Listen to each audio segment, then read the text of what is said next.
Hello student, welcome to our my channel Rohit स्टाफडी। तो आज हम बात करने वाले आपके लिए यहाँ पर हमारी एक सीरीज चल रही है जो क्लास 10th के सभी इंपॉर्टेंट टॉपिक जो साइंस के होने वाले हैं उनमें एक एक का सभी का फिगर बनाकर और उसके बारे में पूरा डिटेल में बताया जाता है।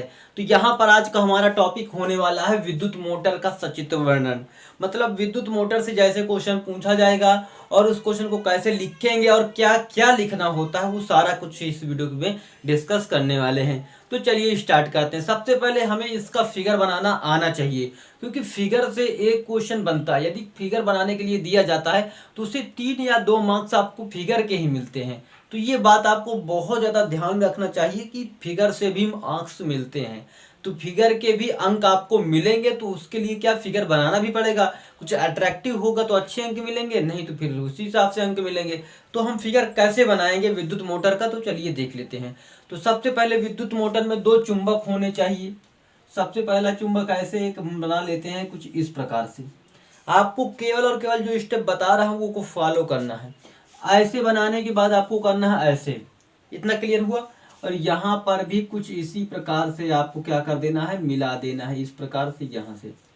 इतना क्लियर हुआ। अब इसके बाद एक लाइन यहाँ से ड्रॉ कर देनी है और एक लाइन ऐसे ड्रॉ कर देनी है। इन दोनों लाइनों को मिला देना है यहाँ से, और इसी प्रकार यहाँ पर भी एक लाइन ऐसे ड्रॉ कर लेनी है। तो ये इस प्रकार से एक आपको डिब्बा टाइप बनेगा। इसको हम चुंबक बोलते हैं। इसमें क्या होता है, एन साइड होता है। एन मतलब नॉर्थ, नॉर्थ मतलब उत्तरी का होगा, उत्तर चुंबक होगा। तो ये आपका उत्तर दिशा वाला होगा। इसी प्रकार यहाँ पर आपको एस से बनाना है। किससे बनाना है, एस से। तो यहाँ पर आपको कुछ इस प्रकार से आपको बनाना है। यहाँ पर आपको ऐसे दिखाई दे तो सबसे पहले एक बॉक्स बना देना। यहाँ पर भी सेम सेम आपको केवल और केवल क्या करना है, ऐसे से बॉक्स बना देना। सबसे पहले ये बॉक्स बना हुआ है। यहाँ बॉक्स से इस प्रकार एक लाइन मिला लेनी है। ये भी क्लियर हुआ है आपको। और यहाँ से एक और इसको लंबा बना देते हैं। तो ये कुछ इस प्रकार से हो जाएगा और यहाँ से एक बार फिर इसको गुजार देते हैं। तो फाइनली बात क्या करते हैं कि यहाँ पर एक बॉक्स बनाना है और इस प्रकार बनाने के बाद इसको ऐसे कर देना है। तो ये भी हमारा एक क्या होगा, बॉक्स की साइड का। इधर साइड भी एक लाइन खींच दीजिए। ये आपका एक नया चुंबक हो जाएगा। तो ऐसे एक चुंबक बना दीजिएगा। 2 चुंबक आपको हो गए। इन दोनों चुंबक के बीच में आपको क्या करना है, एक आर्मेचर को रख देना है। आर्मेचर, आर्मेचर यही है। ये कुंडली है, जब इसकी घूमती है दोनों पक्षों को हो जाता है तो उसे आर्मेचर कहने लगते हैं। आर्मेचर किसे कहते हैं, देखिए आर्मेचर जो गोलाकार आप मोटर देखे होंगे, मोटर के अंदर गोलाकार कुछ होता है। ऐसे मोटर के ऊपर आप पंखा भरवाने जाते हैं, पंखा बनवाने जाते हैं तो वहाँ पे यदि आप पंखा में देखते हैं तो आपको फैन में जो गोला टाइप भरा होता है वही आपका कुंडली है। और कुंडली जब नाचने लगती तो आर्मेचर का काम करती, दोनों पक्षों को मिलाकर कुंडली के। देखिए ये सिंगल एक ऐसे दबती है। ऐसे मैं बताऊं आपको, जैसे कि ये लीजिए, इस प्रकार की एक कॉपी है। ये मान लीजिए कि क्या है, आर्मेचर है। इसको कुंडली बोलेंगे, क्या बोलेंगे, कुंडली है। ये कौन सी कार की, आयताकार कुंडली है, क्योंकि देखिए ना आयताकार कुंडली है। तो इस कुंडली को क्या करेंगे हम, इसी कुंडली को यहाँ पर हमने बना दिया। इतना बनाने के बाद क्या करेंगे, जब ये घूमेगी तो इसकी ये पलटा और ये पलट दोनों सतह को मिलाकर हम बोलेंगे आर्मेचर। तो ये आपको क्लियर हुआ। तो यहाँ पे ये क्या है, आपकी कुंडली है। तो कुंडली से यहाँ पर से एक हमें इस प्रकार से वो बना देना है। ये इतना क्लियर हुआ। इतना क्लियर होते ही आपको यहाँ पर एक कुछ इस प्रकार से बना देना है। कैसे, ये इसी को हम क्या बोलते हैं, वलय, विभक्त वलय। विभक्त वलय के साइड साइड क्या होते हैं, कार्बन बूस। अभी मैं बताऊंगा विभक्त वलय दिखेगा कैसे। आप देखे होंगे कैसे कि ये मेरा, ये क्या है, यही है हमारा आर्मेचर का जो ये है, ये पार्ट ये है, ठीक दिखाई दे रहा। अब इसके ऊपर मैं एक गोल गोल ऐसे ऐसे रखा रहता है। सपोज दैट देखेंगे कि आप छोटी मोटरों को, छोटी मोटर के बगल बगल साइड चुंबक लगा रहता है ना, उसी प्रकार यहाँ पर भी लगा रहता है ताकि ये पूरी तरीके से प्रिसाइज करे, घूमे अपना। और यहाँ पर भी एक क्या लगा रहता है, कार्बन बुश। इसको क्या बोलेंगे, कार्बन बुश। और ये भी इसी प्रकार का सेम सेम कार्बन बुश ही है। और ये साइड साइड जो ये लगे हुए हैं, इनको बोलेंगे सर्पी वलय। क्या? विभक्त वलय, विभक्त वलय यहाँ पे होंगे, विभक्त वलय। ये अगर उसमें होते विद्युत जनित्र में तो ये सर्पी वलय का कार्य करते, यहाँ पर विभक्त वलय इनका नाम है। तो ये जो बने हुए हैं ये साइड साइड के, इनको हम नाम दे देते हैं एक्स, इसको नाम देते वाई, इसको नाम देते पी, इसको क्यू, और ये हमारा ए हो गया, ये हमारा बी हो गया, ये हमारा सी, ये हमारा डी। इतना क्लियर हुआ। अब यहाँ पर से आपको क्या करना, इस प्रकार एक विद्युत परिपथ बनाना है इस प्रकार से, और यहाँ पर आपको क्या लगा देनी, कुंजी लगानी। कुंजी मतलब के, कुंजी में पिन घुसी है तो मतलब कुंजी चालू है। अगर इस पिन को हटा लेते तो कुंजी बंद हो जाती। तो क्या है, यहाँ पे कुंजी चालू है तो यहाँ पे बैटरी लगाना। तो बैटरी में सबसे बड़ा वाला जो साइड होता है उसको प्लस मान लेते हैं, जो छोटा साइज होगा यहाँ पर उसे माइनस मानेंगे, और फिर इसके बाद बड़ा होगा, क्योंकि एक बैटरी यहाँ पे नहीं लगेगी, यहाँ पर दो या दो से अधिक बैटरियाँ लगानी पड़ेगी। तो इस प्रकार से आपको क्या करना, दिखाना है। तो यहाँ पर से आपका माइनस होगा। देखिए जब भी धारा बहती है तो वो प्लस की ओर बहती है, और ये इधर से जाती हुई इधर से आएगी आएगी आएगी, और यहाँ से आएगी, यहाँ से गुजरेगी, यहाँ आ जाएगी, फिर यहाँ आएगी, फिर यहाँ आएगी, फिर ये विभक्त वाले आएगी, फिर इधर आएगी, फिर इधर आएगी, और ये कुंजी से होते हुए फिर वहीं पर अपने टर्मिनल पॉइंट पर आ जाएगी जहाँ पर से उत्पन्न हुई थी। तो यहाँ पे आपको क्या समझ में आ रहा, अब इसका मैं बताऊं। इसका सबसे पहले ये तो आपको चित्र बनाना, फिगर बनाना आ गया।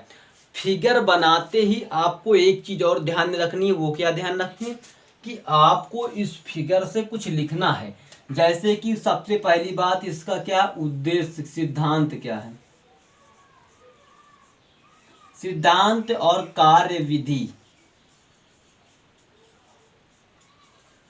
अब इस सिद्धांत करता क्या है, विद्युत मोटर से होता क्या है।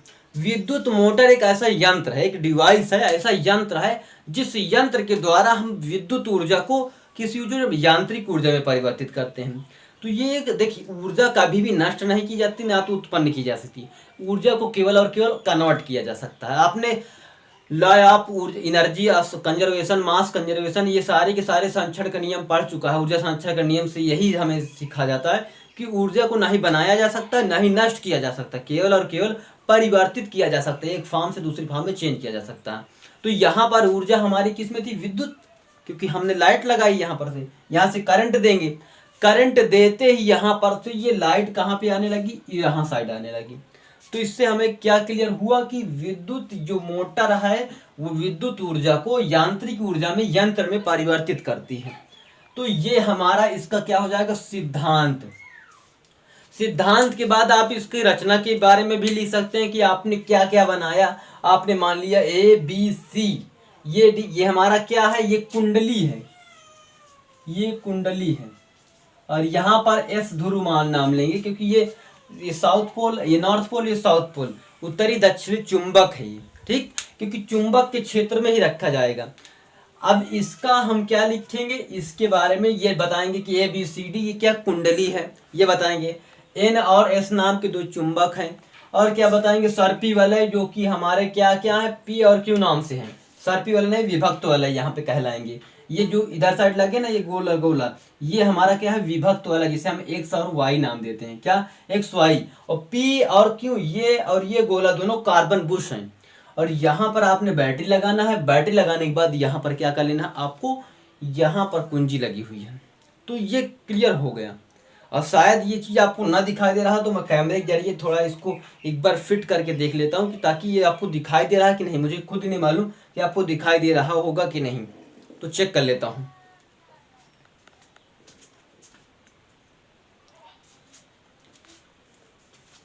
तो लेट स्टार्ट। तो यहाँ पे आपको पूरा तरीके से विजिबल है। मैं कैमरा खुद चेक करने गया था कि आपको ये दिखाई दे रहा है कि नहीं, तो मैं सोच रहा था कि यहाँ तक नहीं दिखाई दे रहा होगा, पर पूरा का पूरा विजिबल है, तो आप देख सकते हैं। तो ये आपका इतना क्लियर हुआ फिगर। अब यहाँ पे सिद्धांत भी क्लियर हो गया कि इसका सिद्धांत आखिर इसका कार्य किस लिए लिया गया। तो इसका सिद्धांत ये था कि ये विद्युत ऊर्जा को यांत्रिक ऊर्जा में रूपांतरण करती है, या परिवर्तित करती है, या इंटरचेंज करती है। अब उसके बाद यहाँ पे कार्य विधि कैसे लिखेंगे। कार्य विधि लिखने के लिए मैं कोई भी लिखने का तरीका बताने वाला हूँ और आपको याद करने का तरीका बताने वाला हूँ। मैं यहाँ पे कोई रटवाने वाला नहीं हूँ। सबसे पहले जब हम किसी आर्मेचर को, कुंडली को, जब हम किसी कुंडली को कहाँ पे रखते हैं, चुंबक क्षेत्र में रखते हैं। चुंबक लगाया मैंने इसलिए कि इसको मैं चुंबकीय क्षेत्र में रख सकूं। तो ये चुंबकीय क्षेत्र में रखा गया, चुंबकीय क्षेत्र में रखते हैं और उसमें क्या करते हैं, धारा प्रवाहित करते हैं, बैटरी द्वारा, किसी भी द्वारा विद्युत धारा प्रवाहित करते हैं। तो वह धारा अपनी धनात्मक दिशा से होते हुए कहाँ पे पहुंची, देखिए धनात्मक दिशा से धारा बढ़ेगी, इधर साइड से स्टार्ट होगी और यहां तक आ जाएगी। उसके बाद वह सबसे पहले क्यों कार्बन बुश पर पहुंचती है, यह आपको लिखना है। जब किसी कुंडली को वैद्युत क्षेत्र में, चुंबक क्षेत्र में विद्युत धारा चुंबक क्षेत्र में रखा जाता है और उसमें विद्युत धारा प्रवाहित की जाती है, तो विद्युत धारा अपनी धनात्मक दिशा से होते हुए अपने कार्बन बुश पर पहुंचती है, जिसका नाम हमने क्यों रख दिया है। आप कुछ भी रख सकते हैं, ये आप पर डिपेंड करता है। तो यहाँ पर उसके बाद ये आपको मालूम चला। अब यहाँ पर वो कुंडली से होते हुए, यहाँ पे कार्बन बुश से होते हुए क्यों से वो एक्स विभक्त वलय में पहुंचती है। एक्स विभक्त वलय से होते हुए कुंडली में प्रवेश करती है। ये धारा कहाँ पे गई, यहाँ से अगर गुजरेगी यहाँ तक आएगी, एक्स में आएगी, एक्स के बाद यहाँ पर से ये आएगी यहाँ पर, तो वो किस में आ जाती, कुंडली में। कुंडली से ए और फिर बी, फिर सी, फिर डी, इस प्रकार होते हुए इतना पहुंचते ही वो क्या कर, इतना पहुंचते ही यहाँ से आते हुए फिर वाई कहाँ पे आएगी, वाई विभक्त वलय पर आएगी, क्योंकि ये एक्स और वाई दोनों क्या हैं, विभक्त वलय हैं, ठीक। और यहाँ पे फिर वाई से आते हुए ये फिर अपने पी पर, जो पी हमने माना कार्बन बुश, फिर यहाँ पे आएगी, यहाँ से आते हुए इस प्रकार आएगी, कुंजी से जाते हुए यहाँ पर फिर अपने वो माइनस पॉइंट पर पहुंच जाएगी। तो ये क्लियर हुआ, प्लस से गई और ये बातें सारी लिखते जाना आपको। अब इतना जब भी करेगी ये कार्य, एक बार यहाँ से यहाँ तक करंट जाएगा, बहुत तेजी में चलता है, इसीलिए बहुत तेजी घूमता है। जैसे देख लीजिए मैंने यहाँ पे रखा, इसमें लाइट लगाया तो एक पलटा ऐसे खाएगी। जितनी बार देखिए, अगर एक बार कार्य करवाते हैं, एक बार करंट यहाँ से घूम के आई तो मतलब एक बार ऐसे हो जाएगी, वो 90 डिग्री के एंगल बना लेगी, ठीक। और जब दोबारा इसका पॉइंट ये जाएगा तो वो पूरा का पूरा 180 डिग्री हो जाएगा। मतलब पहले ऐसी थी ये कुंडली जो है, पहले कैसी थी, ऐसी थी, फिर बदल के ऐसे हो गई, टोटल ये चेंज हुआ।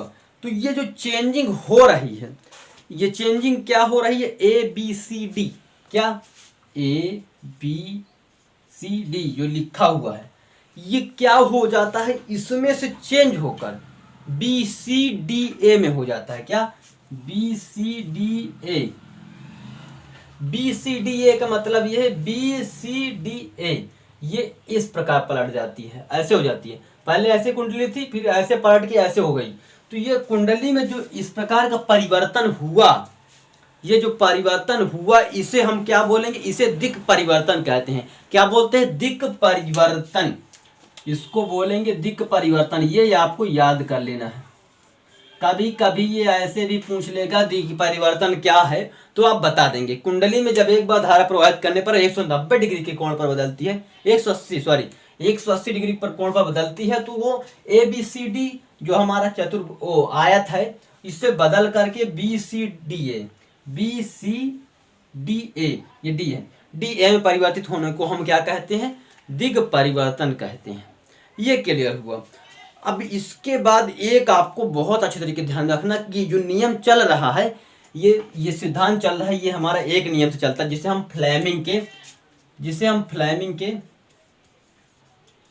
फ्लेमिंग के बाएं हाथ का नियम, वाम हस्त का नियम या बाएं हाथ का नियम कहते हैं।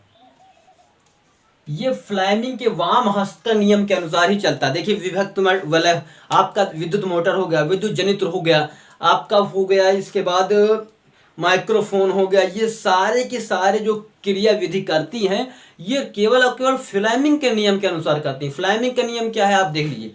पहले मैंने अपने ये अंगूठा दिखा, मैं पूरा आपको ये दिखाई दे रहा 5 उंगली है।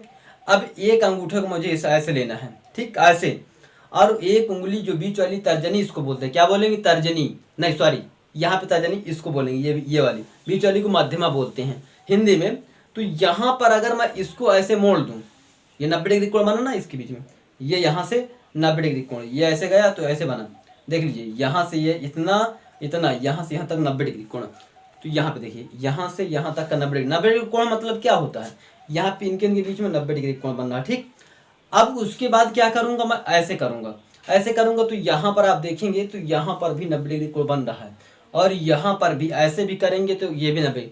जब तीनों हमारी मध्यमा अंगूठा और क्या मध्यमा नहीं तर्जनी और माध्यमा, ये तीनों जो है ना एक दूसरे के लंबवत हो जाएं, लंबवत हो जाएं, और क्या करने लगे, ये अंगूठा जो आपका है बल की दिशा को दर्शाए। किसकी? बल की। बल मतलब जितना फोर्स लग रहा है उसकी दिशा को दर्शाए, और जो हमारी ये अंगुली है ना चुंबक क्षेत्र की दिशा को दर्शाए। किसकी? चुंबक क्षेत्र की दिशा, चुंबक किधर साइड लगा है, और ये विद्युत धारा की दिशा को दर्शाए। तो यही हमारा फ्लेमिंग का नियम होता है, इसी बात को लिखना होता है। देखिए अगला वीडियो लाने वाला हूँ फ्लेमिंग के नियम के अनुसार क्या कहते हैं, क्योंकि हमारा फिजिक्स का चल रहा है, हम फिजिक्स में जितने भी चीज़ें हैं सारे के सारे टॉपिक को एक बार भी क्लियर करवा देंगे। आपके बोर्ड एग्जाम से पहले रिवीजन भी करवा देंगे, ताकि एक बार वन शॉट रिवीजन कर लेंगे जितने भी आपके क्वेश्चन इंपॉर्टेंट होने वाले हैं। तो ये आपको समझ में आया कि ये बल की दिशा हो गई, ये हमारा क्या चुंबकीय क्षेत्र, यहाँ पे चुंबक है, यहाँ पे चुंबक है, इतना बजे याद करिए।